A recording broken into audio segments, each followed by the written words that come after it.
Muy buenas noches queridos amigos, queridos hermanos, ¿cómo están? Un gusto de poder estar compartiendo con ustedes en este nuevo programa en vivo a través de Facebook Live y también lo podrán ver a través de nuestro canal de YouTube.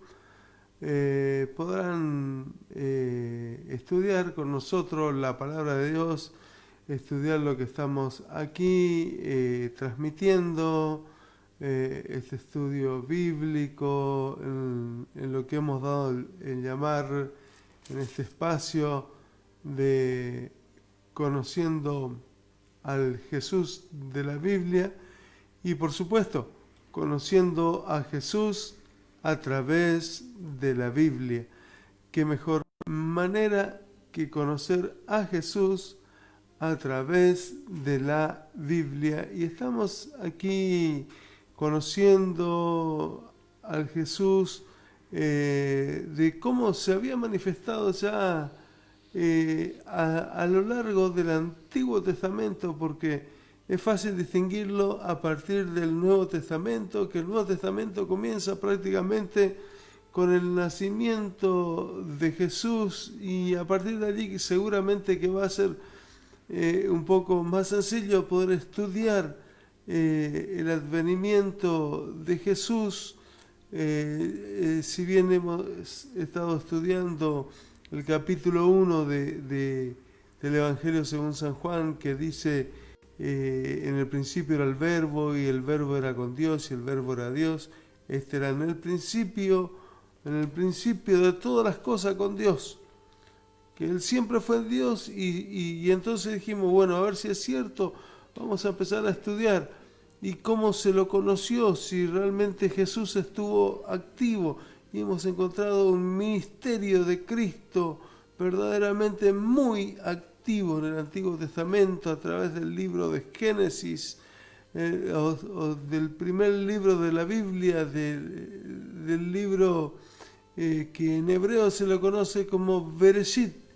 Y ahora lo estábamos estudiando, ayer comenzamos a estudiar a través del segundo libro de la Biblia, del segundo libro del Pentateuco o también llamado la Torá para los judíos, el segundo libro de la Torá, o conocido también para nosotros como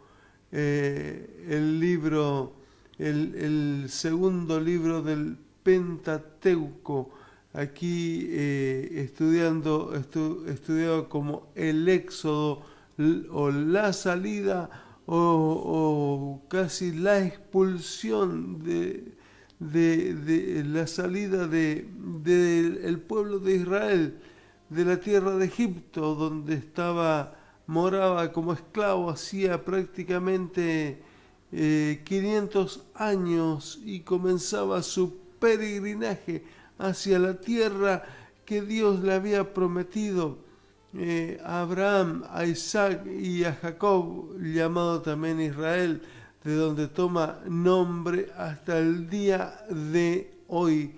Esa nación llamada Israel, ese pueblo llamado Israel, conocido también como los judíos como conocido actualmente, como se los conoce también a los israelitas, como los judíos, pero los judíos es nada más que la expresión de una de las tribus que componen la nación de Israel, que es la tribu de Judá, pero también los judíos como la religión judaica, que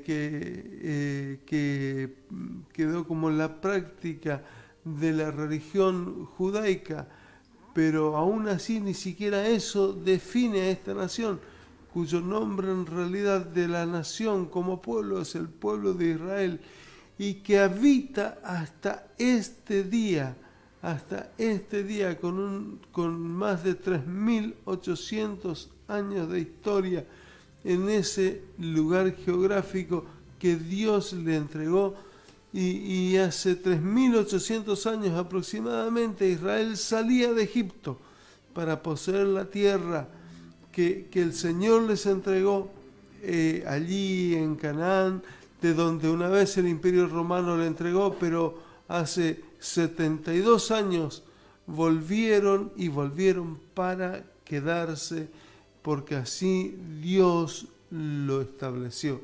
Así que esto es lo que estamos estudiando, pero lo que estamos estudiando también es cómo el ángel de Jehová, como se lo conoció a Jesús, estuvo muy activo a través de la historia de este pueblo que el Señor formó,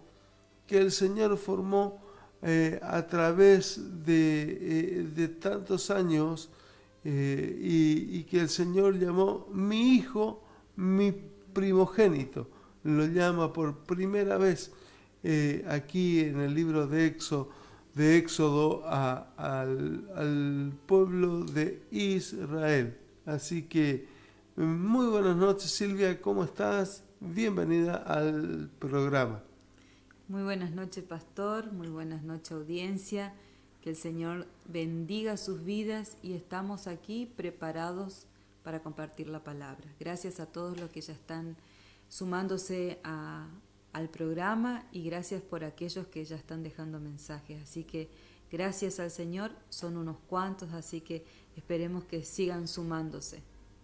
Ya le mandamos saludos también a todos nuestros amigos que nos escuchan a lo largo y a lo ancho de América y del mundo. Así que desde Canadá, gracias a Dios, especialmente de esa ciudad tan linda, tan querida para mí como es Granby, allí muy cerca de Montreal, en la provincia de Quebec, en Canadá, hasta Tierra del Fuego, Argentina, pasando por Chile, Brasil. Allí tengo unos amigos tan preciosos en Curitiba, también para nuestro amigo Camilo en Nicaragua, y otros amigos más en Chile, como decíamos, y otros amigos más en Puerto Rico también está presente. Y ni que hablar de la gente de Miami, la gente de Indiana en Estados Unidos, en fin, un montón de amigos, también un cariño muy especial, también de quien fuera hace pocos días su cumpleaños, de un amigo muy querido también en Miami, dominicano él, Fernando. Un abrazo para Fernando, pronto para viajar hacia su querida Dominicana, me decía, para allá. Así que bueno, realmente para un querido hermano también, encargado de gym allí en Dominicana, que siempre participa de nuestro programa, para Paola de la Rosa también en Colombia, en fin, tanta gente. No quiero olvidar de agradecer y saludar una querida hermana que realmente es familia para nosotros, como es Charo Feliz. Claro, Charo y Luis Feliz, un gran abrazo para ustedes, queridos hermanos, queridos amigos. Realmente gracias por estar siempre ahí compartiendo con nosotros. Nuestra familia también en el norte de Argentina, en Formosa, en el norte de Santa Fe, en todo lo que es la provincia de Buenos Aires. A Celestino, que está ahí cada día. Gracias, Celestino. Aquí estamos para acompañarte un día más y para seguir estudiando la Biblia, cursando un día más de una, diríamos casi ridícula cuarentena, que no está la gente vendiendo en la calle, trabajando. Gracias a Dios que la gente trabajando. Y yo decía hoy, mientras recorríamos la ciudad, le decía a mi esposa, como veíamos vendedoras ambulantes, decíamos, bueno, gracias al Señor que no enviaron la policía a perseguir a esa gente, porque si no, ¿de qué vivirían? como en otros lados, que ridículamente los persiguen. Y tampoco entiendo lo ridículo de prohibir que los niños salgan a las plazas, como si el virus lo estuviera esperando en la plaza para atacar a los niños. Realmente no entiendo el tiempo de esta supuesta pandemia ridícula. Yo creo que está llevando a la gente a una rebeldía y a generar una falta de respeto para las autoridades, porque la mayoría, muchos de nosotros, muchos de los ciudadanos, más allá de que podemos no ser expertos en la materia, pero muchos de nosotros hemos aprendido a pensar. Algunos sabemos sumar 1 más 1, otros llegamos a aprender a contar hasta 10 inclusive, así que sabemos sacar la cuenta, hemos leído un poco, y para mal de nuestros gobernantes están las redes sociales, sabemos informarnos, sabemos de dónde, qué leer, qué no leer, y realmente ver esta actitud ridícula del presidente de querer mostrarse como te estoy destruyendo pero soy tu gran protector, creo que no creemos en nada de eso. Hay un montón de gente que no creemos en esa mentira. No te permito reunirte a adorar a Dios porque te estoy cuidando. ¿Cuidando de qué? Cuidando de que espiritualmente te apartes de Dios. Es decir, no creemos en nada de estas cosas. Sí creo que hay un virus que es real, pero que se combate fácilmente. Que hay un remedio que era un virus desconocido, pero que por todos lados se ha encontrado diversos medicamentos de un medicamento aparte que hay en la farmacia, que son de bajo costo, en fin, y todos los meses, mira que ya llega el pico, ¿el pico de qué?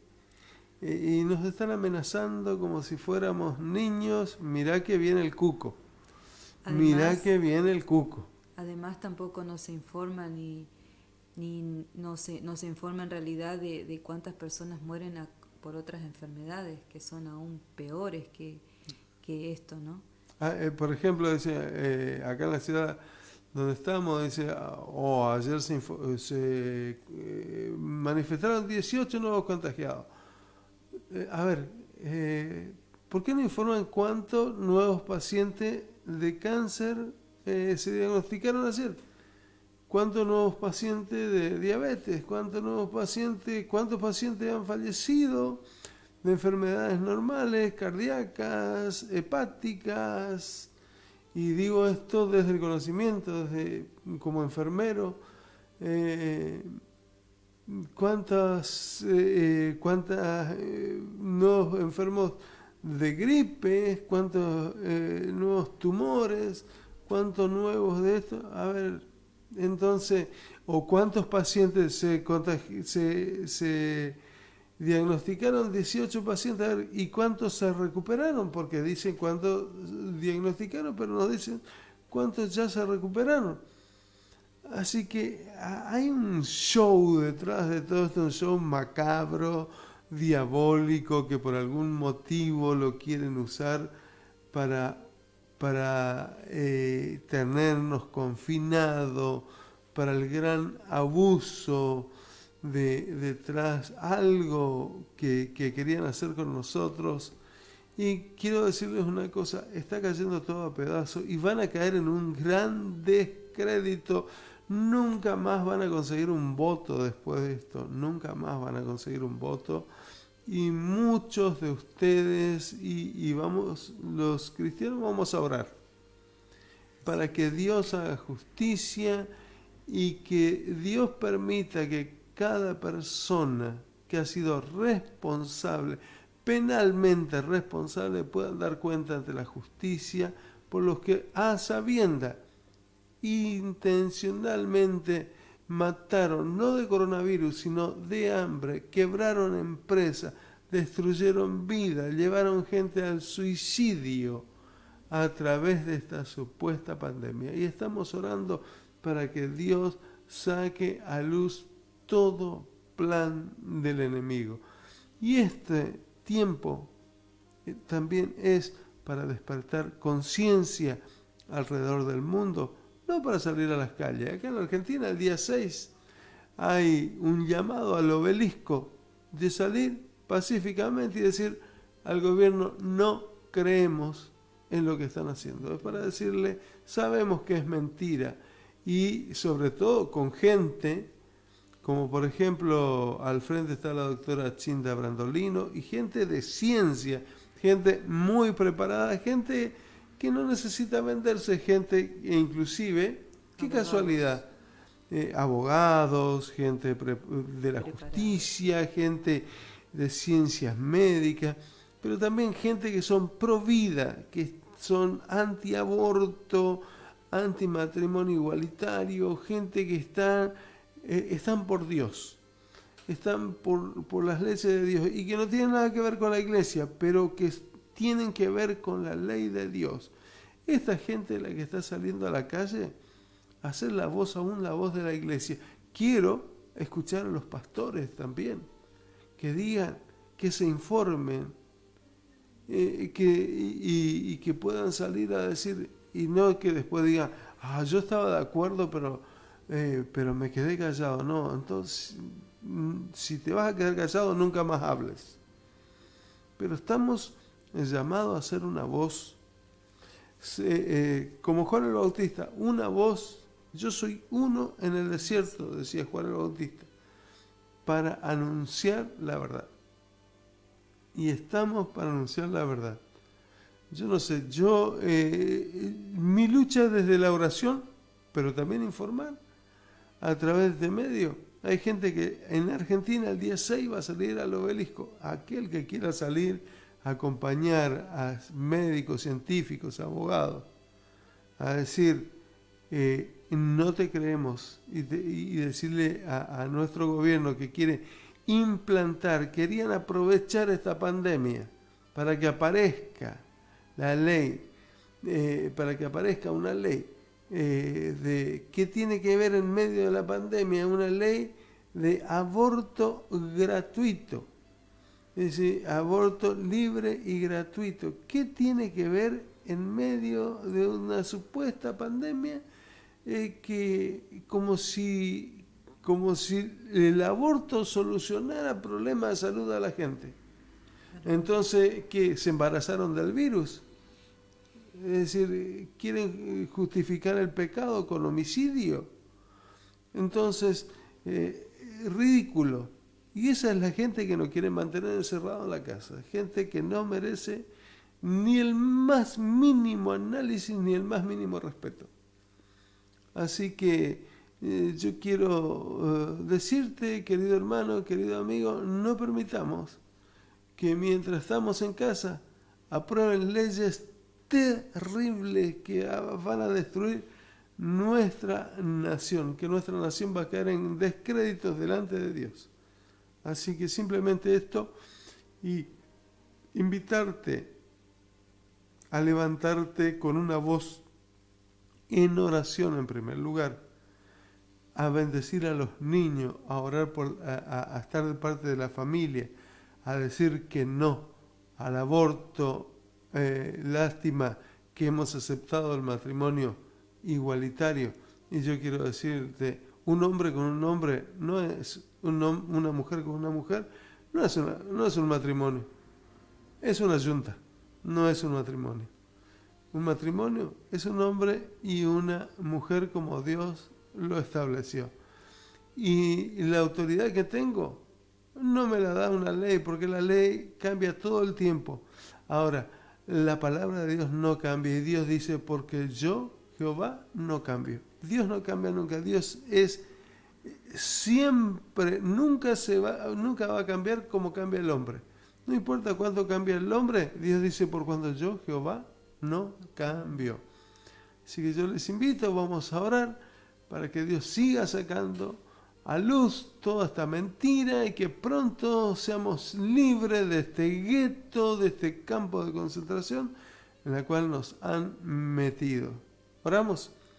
Padre Celestial, en el nombre de Jesús, te damos gracias por este tiempo, Señor, en el nombre de Jesucristo de Nazaret. Y te pedimos, Señor, por la autoridad que tenemos, por la autoridad que tú tienes de abrir el mar, de hacer enmudecer, Señor, los vientos.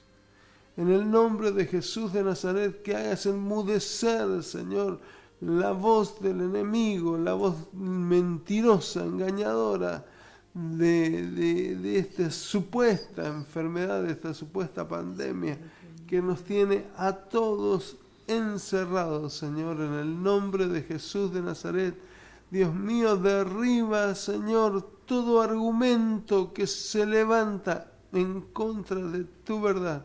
Señor, libera a la gente de este gueto en la cual nos han metido, de este campo de concentración, en el nombre de Jesús, y que cada uno pueda salir a trabajar, Señor, porque tú, Señor, has instituido el trabajo como algo digno, Señor, en el nombre de Jesús de Nazaret.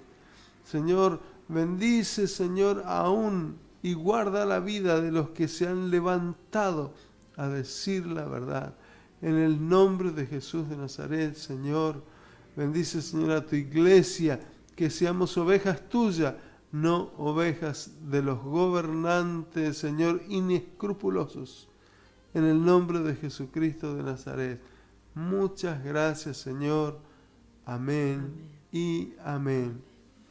Queridos hermanos, queridos amigos, aquí estamos, continuamos con el programa que hemos dado en llamar Conociendo al Jesús de la Biblia, conociendo a Jesús a través de la Biblia. Estamos conociéndolo a Jesús a través del segundo libro del Pentateuco de la Torá, el cual se llama el Éxodo o la salida de Egipto, que fue la salida del pueblo de Israel para ocupar la tierra que hasta hoy Dios le ha dado en posesión y nunca le fue quitada por Dios.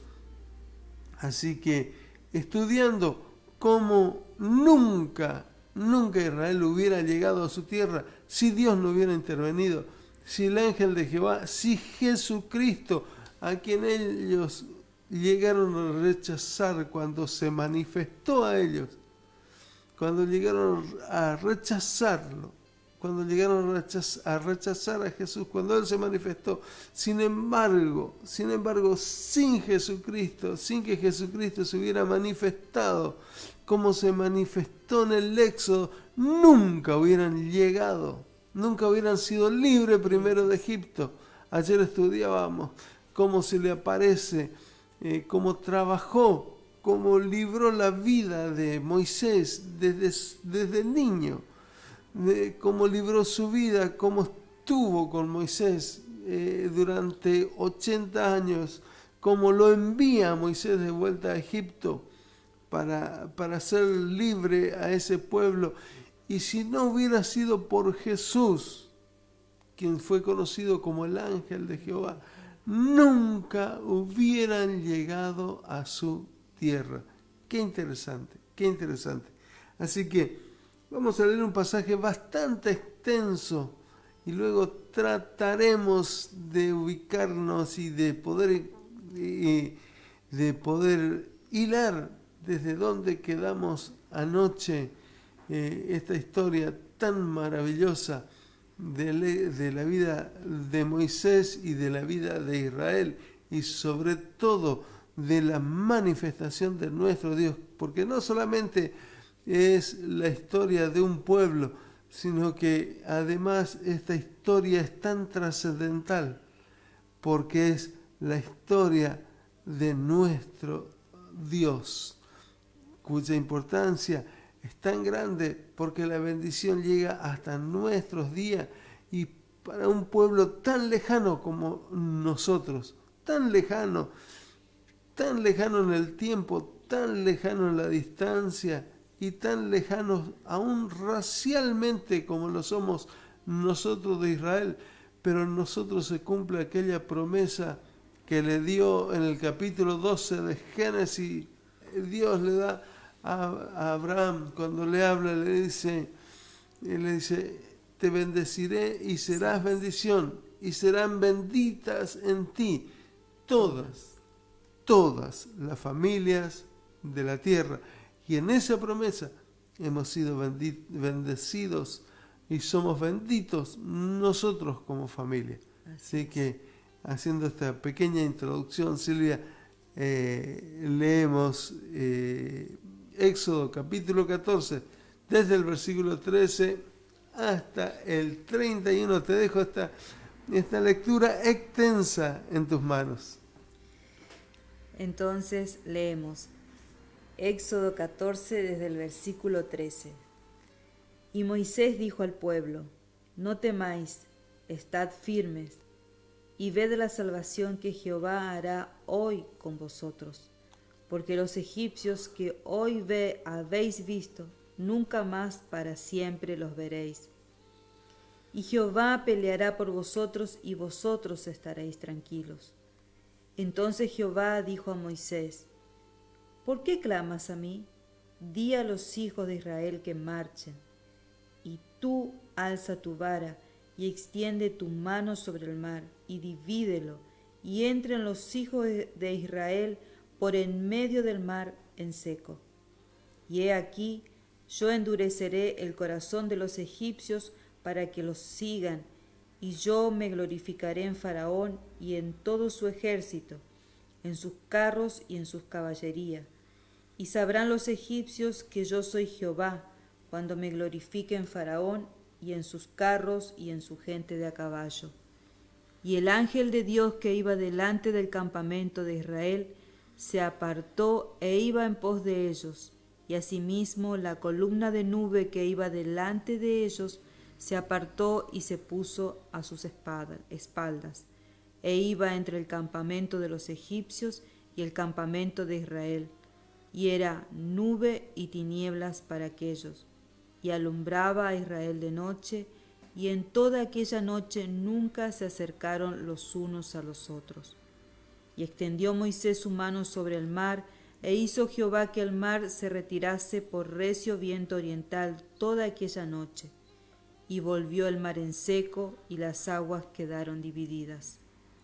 Entonces los hijos de Israel entraron por en medio del mar, en seco, teniendo las aguas como muro a su derecha y a su izquierda. Y siguiéndolos los egipcios, entraron tras ellos hasta la mitad del mar, toda la caballería de Faraón, sus carros y su gente de a caballo. Aconteció a la vigilia de la mañana que Jehová miró el campamento de los egipcios desde la columna de fuego y nube, y trastornó el campamento de los egipcios, y quitó las ruedas de sus carros, y los trastornó gravemente. Entonces los egipcios dijeron: Huyamos de delante de Israel, porque Jehová pelea por ellos contra los egipcios. Y Jehová dijo a Moisés: Extiende tu mano sobre el mar, para que las aguas vuelvan sobre los egipcios, sobre sus carros y sobre su caballería. Entonces Moisés extendió su mano sobre el mar, y cuando amanecía, el mar se volvió en toda su fuerza, y los egipcios al huir se encontraban con el mar, y Jehová derribó a los egipcios en medio del mar. Y volvieron las aguas, y cubrieron los carros y la caballería, y todo el ejército de Faraón que había entrado tras ellos en el mar, no quedó de ellos ni uno. Y los hijos de Israel fueron en medio del mar, en seco, teniendo las aguas por muro a su derecha y a su izquierda. Así salvó Jehová aquel día a Israel de mano de los egipcios, e Israel vio a los egipcios muertos a la orilla del mar.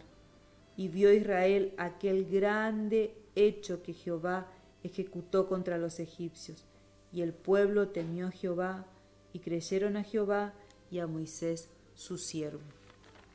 Qué tremenda historia, qué tremenda historia, qué tremenda historia que es esto.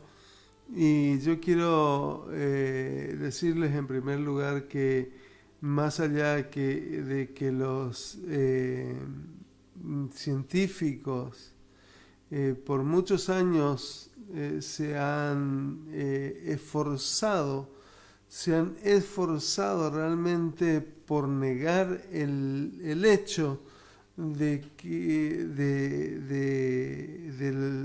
la veracidad de la existencia del Éxodo y realmente porque ellos creen que lo saben todo, pero no vivieron en esa época. Dios sí, y ellos no vivieron, y como ellos no podían confirmar algunas cosas que dice la Biblia, entonces lo que hacen es negar. Entonces dicen, no es cierto, porque ellos no tenían cómo confirmar. Por ejemplo, no tenían cómo confirmar de que existiera, de que en ese tiempo Egipto, no había cómo confirmar de que Egipto tuviera una caballería y tuviera una cantidad de carros tan grande, hasta que en el año 82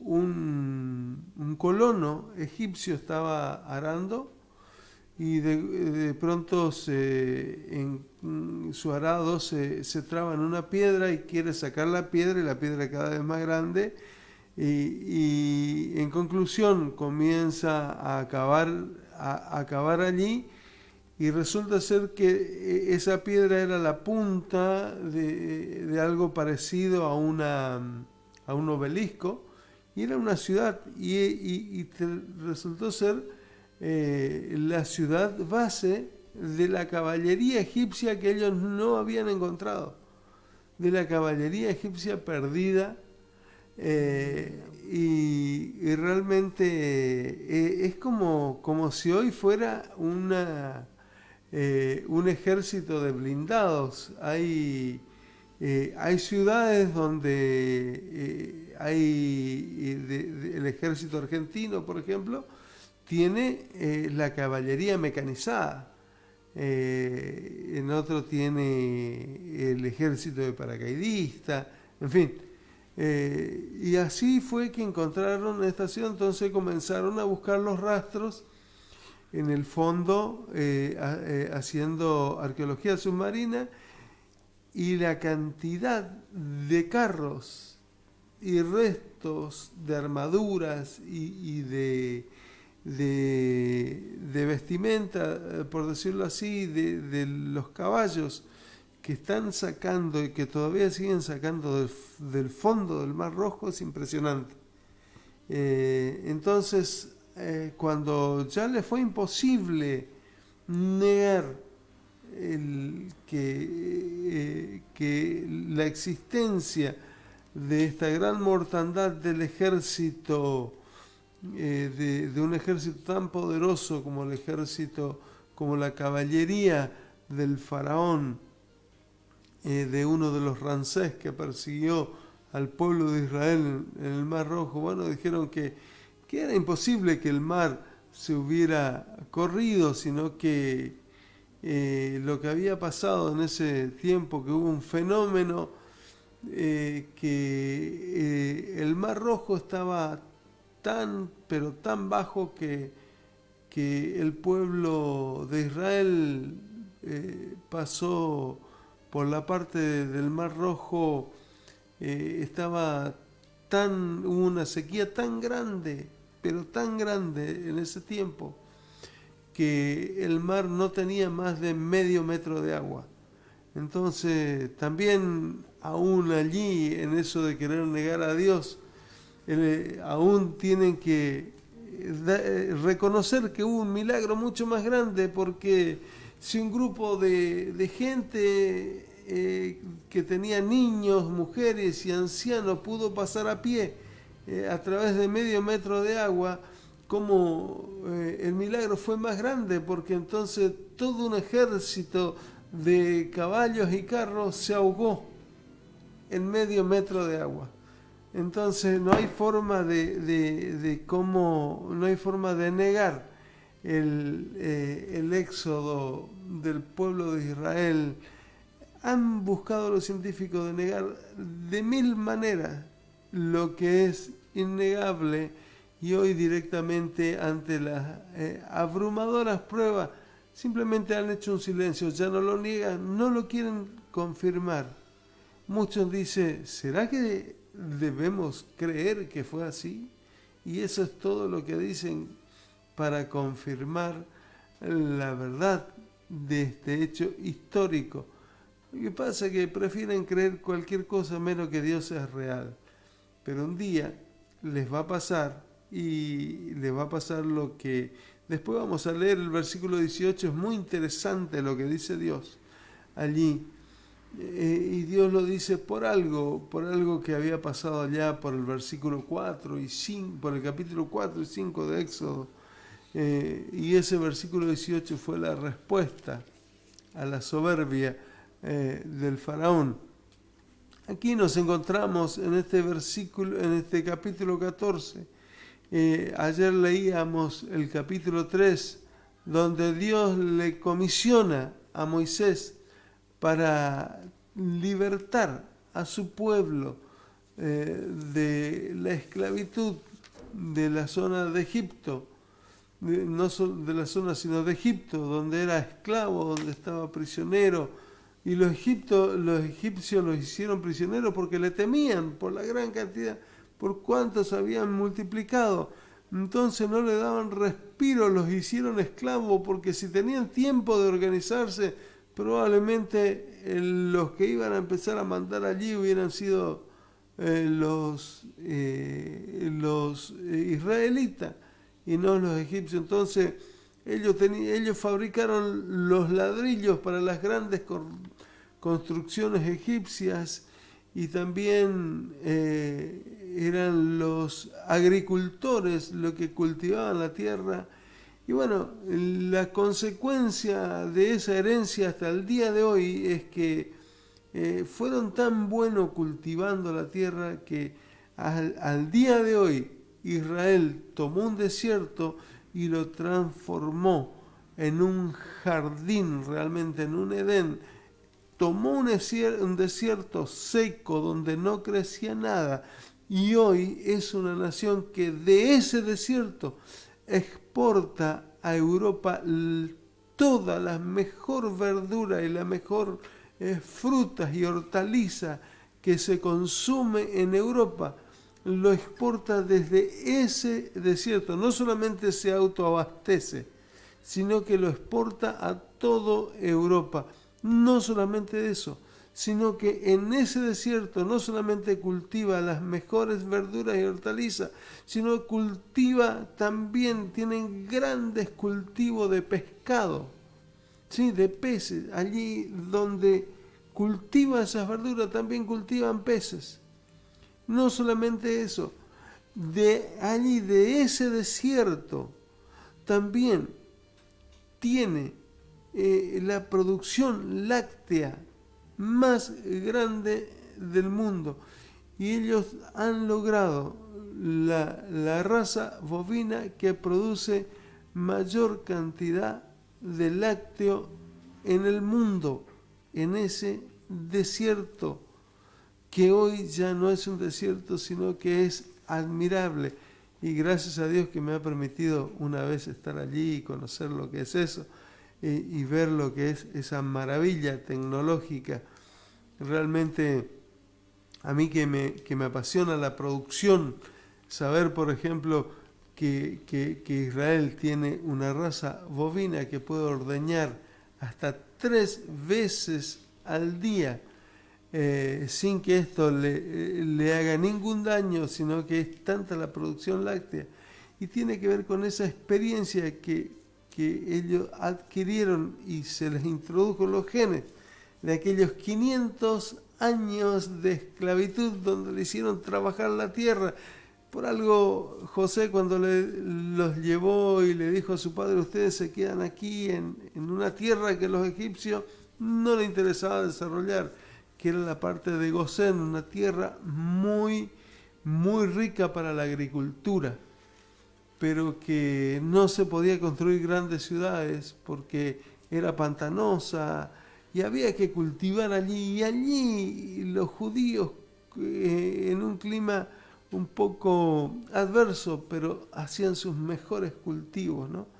Y realmente este pueblo allí estaba esclavo, allí Israel clamaba por su liberación y nunca fue la intención de ellos quedarse a vivir ahí, ni fue la intención de Dios dejarlos allí toda la vida, sino que Dios no quería que ellos vivan en Egipto. Dios tenía un lugar específico para Israel, que era la tierra de Canaán.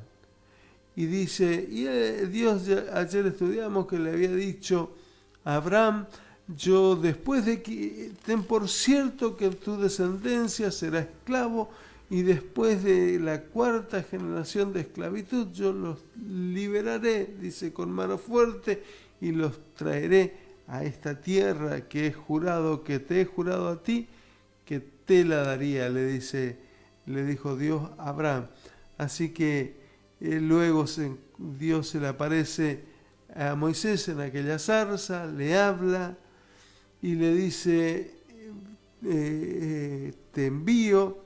Y Moisés no entendía nada, porque Moisés no lo conocía a Dios, no tenía mucha relación con el Dios de sus padres. Él conocía al Dios egipcio. Es más, cuando él estaba en tierra de Madián, era yerno, su suegro era un sacerdote madianita, es decir, un hombre que adoraba ídolos, que además ministraba la idolatría. Y cuando él llega a la tierra de Madián y le conocen las hijas de Jetro, su suegro, él llegó con todo el aspecto no de hebreo, sino de egipcio. Y dicen las hijas, le dijeron a Jetro, un varón egipcio nos ayudó. No dijeron un varón hebreo, un varón egipcio nos ayudó, porque él vivía en el palacio de Egipto. Y vivió como egipcio durante 40 años. Luego vivió como madianita, otros 40 años, sin conocer a Dios, y luego ahí se le revela al Señor. Como muchos de nosotros hemos vivido cuántos años sin conocer a Dios, hemos vivido como cualquier cosa sin conocer a Dios.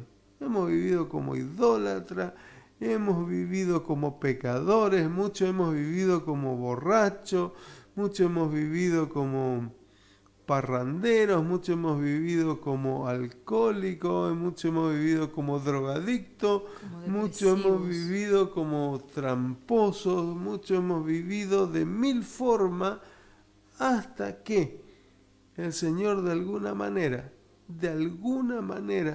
se manifestó a nosotros. A Moisés se manifestó a través de una zarza que ardía. Él vio aquella rama seca que ardía y no se consumía y dijo, iré yo y miraré aquella grande visión. Y a nosotros tal vez nos pasó de que hemos visto a otras personas que eran como zarza ardiente y nosotros dijimos, yo quiero ver qué está pasando con esa persona que tiene que está viviendo esta visión, ¿sí? Y entonces hemos ido a mirar qué estaba viviendo esta persona y de pronto fuimos contagiados y recibimos una palabra de Dios como la recibió Moisés, y allí fuimos transformados como fue transformado Moisés. Y Moisés, que pensaba seguir como pastoreando las ovejas de su suegro, a lo mejor después él pensaba ser él el sacerdote de Madián, pero Dios lo transformó. Dios le dio otra misión, como me la dio a mí, como le dio a cada uno que conoce al Señor. Y allí le envía a Faraón y le dice, yo te envío a libertar a mi pueblo. Y pensó que Moisés luego empieza a cuestionar a Dios, pero ¿y qué le digo a Faraón? ¿Y qué le digo a tu pueblo? Porque ellos van a decir, ¿y quién sos? Y Dios le dice, bueno, yo voy a estar contigo, vos vas a hacer esta señal, vas a hacer esta otra señal. Pero cuando Dios una cosa es lo que Dios te manda hacer y otra cosa es hacerla. Nunca es fácil poder hacer lo que Dios te manda hacer. Nunca es fácil. Yo quiero decirte, mi querido hermano, mi querido amigo, no es fácil poner por obra lo que Dios nos manda hacer. Tenemos miles de obstáculos de propios y ajenos. Todo lo que se puede cruzar en nuestros caminos se va a cruzar. Hasta el perro se cruza en el camino. Pero debemos persistir en aquellas cosas en las que Dios nos envió a hacer, porque si Dios nos envió, aunque parezca que es imposible, Dios va a estar con nosotros. Amén. Y Moisés llegó para impresionarle. Una de las cosas que Dios le dio a Moisés, le dijo, bueno, cuando estés delante de mi pueblo y cuando estés delante de Faraón vas a hacer una señal. ¿Qué tenés en tu mano? Y él tenía la vara de pastor, una vara seca que usaban todos los pastores, una vara con la que manejaban las ovejas allí. Y aproximadamente de 1,5 metros, más o menos. Una vara seca. Por lo general era de almendro. Y le dice, bueno, tírala en el piso. Y la tiraban al piso y se transformaba en una culebra. Y dice la Biblia que la primera vez que tira Moisés en el piso la vara de culebra, él mismo andaba corriendo de un lado a otro porque la culebra misma lo perseguía. Y él se asustó y le dice, Dios, bueno, ahora tómala por la cola, y la vuelve a tomar por la cola y se transforma nuevamente en la vara. Y dice, bueno, con esto Faraón queda impresionado. Bueno, va y le dice, además Aarón va a salir a tu encuentro, los que procuraban tu muerte ya están muertos, quédate tranquilo, vos volvé tranquilo, que los que procuraban tu muerte ya están muertos. Es decir, yo ya saqué lo que te perseguían, le dijo, yo ya lo saqué del medio, dice el Señor. Cuando Dios tiene algo contigo, cuando Dios se propuso contigo, Dios va a sacar del camino a los que estorban, a los que están estorbando, a los que te persiguen, a los que quieren ser obstinados en contra de Dios y en contra de tu vida. Al final Dios lo va a sacar. Y ocurre que Dios llega ante Faraón y dice, y lo primero que va Moisés y se encuentra con Aarón, se presenta ante el pueblo de Israel, hace las señales que Dios le mostró, el pueblo de Israel le cree, dice, bien, sí, Dios te ha mandado, te creemos, nos preparamos para salir. Ve y habla con Faraón. Bueno, también el Faraón va a quedar impresionado cuando ve esto y seguramente nos va a dejar ir a todos, y ya todos estaban contentos porque ya se iban. Se va Moisés y Aarón habla con el Faraón y lo primero que le dice Faraón, pero ¿y quién es Jehová?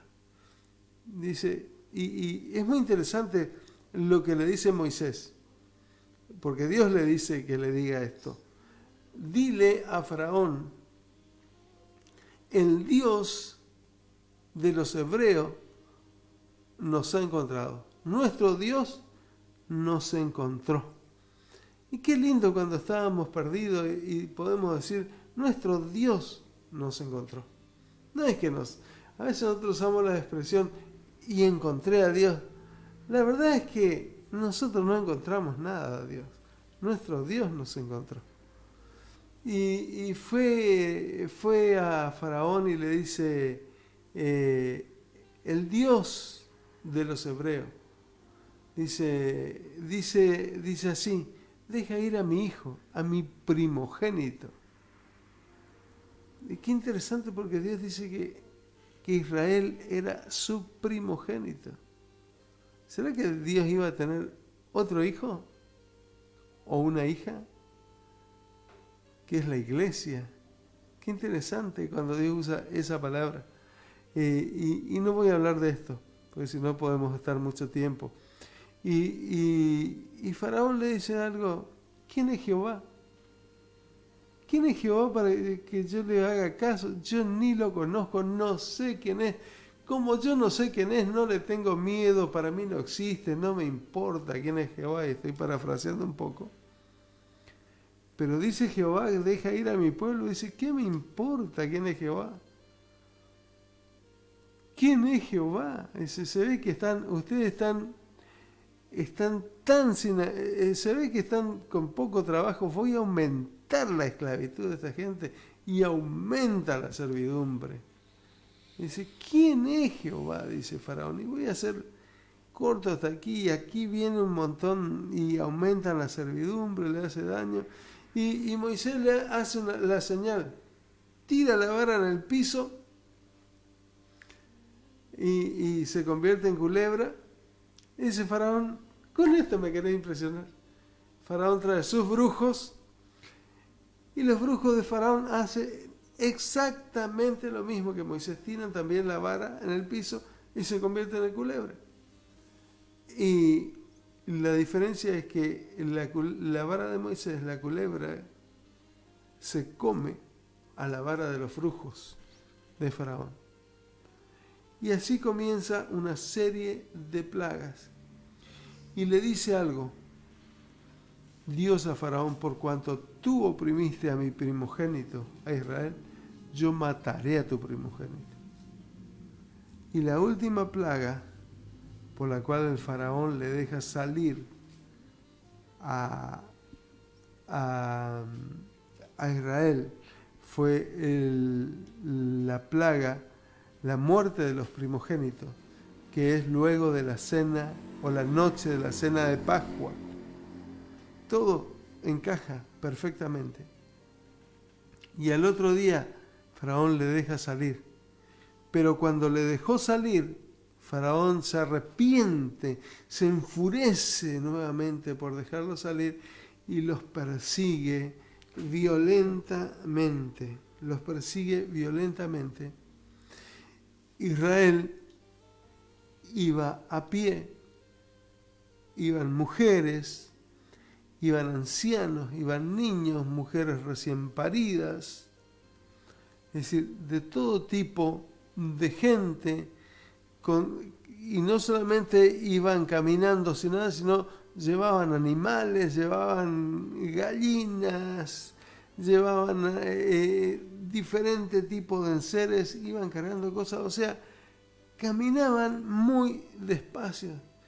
Y el faraón comienza a perseguirlos, no con mujeres y niños, sino con su caballería, con un ejército ligero, mientras ellos iban a pie. Y llegan a un lugar en el Mar Rojo donde se encuentran. Entran a un camino donde se encuentran con el Mar Rojo al frente, se encuentran con tremendo mar al frente. No había barco para pasar tanta gente, ni siquiera para hacerlo rápido. Se encuentra con montaña a la izquierda y montaña a la derecha. Y detrás podían ver la nube de polvo de la caballería y los carros de Faraón que venían a matarlos. Pensaban matar a la mayoría que pudiera y llevarlos de vuelta a la esclavitud. Y la desesperación en medio del pueblo era tremendo. Y yo quiero decir decirles una cosa, queridos hermanos, queridos amigos, y yo creo que no mañana tendremos que continuar con esta clase. No había forma. No había forma de que ellos escaparan. Y también Dios estaba glorificando.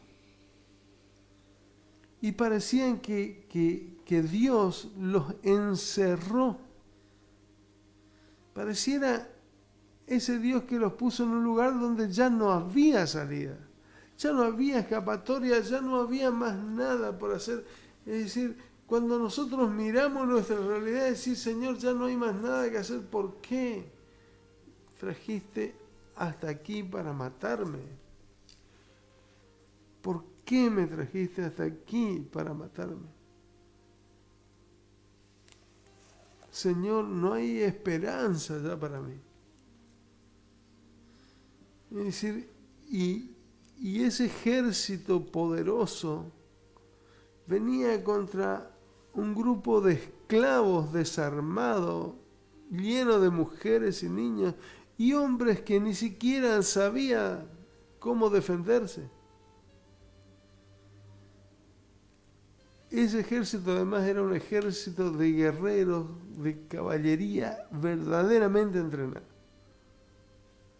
Además estaban en un lugar donde no tenían cómo escaparse. Ellos venían prácticamente a jugar al tiro al blanco.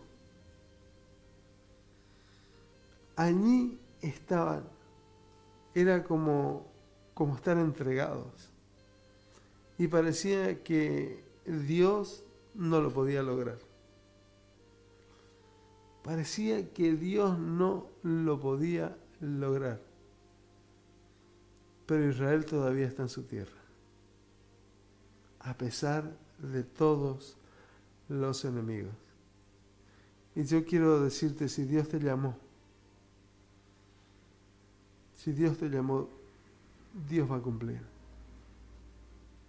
Si Dios te llamó, Dios va a cumplir. Dios tiene un propósito con tu vida, Dios va a cumplir. No te desesperes. Si crees que se terminaron las opciones para ti, para Dios. Nunca se terminan las opciones. Si se te terminaron tus opciones, estás en las mejores manos, porque a Dios nunca se le terminan las opciones. Y quiero dejarte con este pensamiento. A Dios nunca se le terminan las opciones. Y si Él ha decidido salvarte, no hay quien te pueda destruir. No hay quien te pueda destruir. Y si alguien te dijo, ni Dios te puede defender, como dijo el capitán o el dueño del Titanic, ni Dios lo puede hundir. Y Dios solamente necesitó un pedazo de hielo para hundirlo. Al barco, al Titanic. Si alguien te dijo, ni Dios te puede salvar, realmente si estás en un momento que parece que lo que tienes ya no tiene salida, yo quiero decirte que mires hacia Éxodo 14 y el Señor te dice, levanta la vista y mira y ve la salvación de Dios. Solamente léeme el versículo 13, Silvia, del capítulo 14. Y Moisés dijo al pueblo, no temáis, estad firmes, y ved la salvación que Jehová hará hoy con vosotros. Porque los egipcios que hoy habéis visto, nunca más para siempre los veréis. Estar firmes, no temas, no temas, está firme. y ved la salvación de Dios. Todos los enemigos que hoy ves, nunca más lo volverás a ver. Así que, querido hermano, querido amigo, no importa cómo sea tu situación, solamente mantenete firme en Dios. No temas en tu corazón. El Señor pelea por tu vida, pelea por ti. Silvia, gracias por este programa. Gracias por tu compañía. Gracias por invitarme y quiero decirte algo, que si hoy estás viendo y escuchando este programa, esta palabra es para vos. Que Dios te bendiga. Vamos a orar. Vamos a pedirle a Dios que bendiga tu vida, que el Señor llene tu vida por completo. Señor, en el nombre de Jesús, quiero pedirte que te glorifiques en cada persona que ha escuchado este mensaje. Gracias, Señor.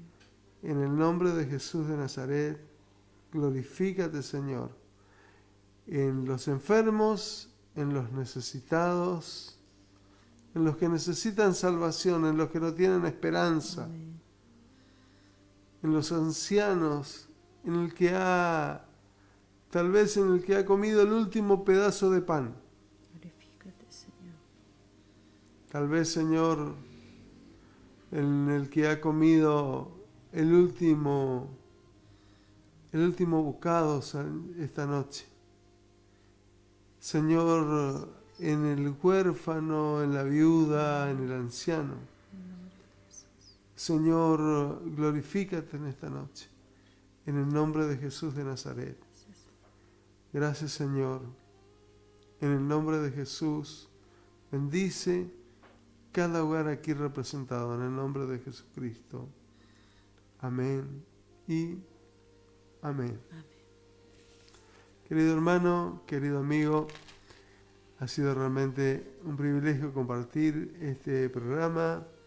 Si el Señor no ha venido todavía, si todavía tenemos vida, el día de mañana, después de las 20:30, 8:30 pasado meridiano, estamos nuevamente conociendo al Jesús de la Biblia, conociendo a Jesús a través de la Biblia.